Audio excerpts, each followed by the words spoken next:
இல்லை என்று சொல்லும் மனம் இல்லாதவன், ஈடு இணை இல்லாத கருணை உள்ளவன், இன்னல் பட்டு எழும் குரலை கேட்கின்றவன், எண்ணங்களை இதயங்களை பார்க்கின்றவன், இறைவனிடம் கையேந்துங்கள், அவன் இல்லை என்று சொல்லுவதில்லை.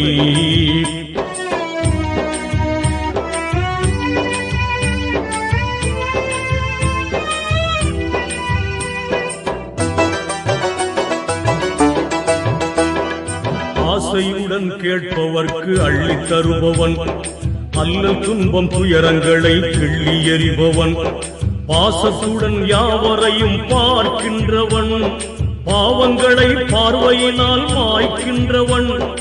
அல்லல் பாழும் மாந்தர்களே அயராதீர்கள், அல்லா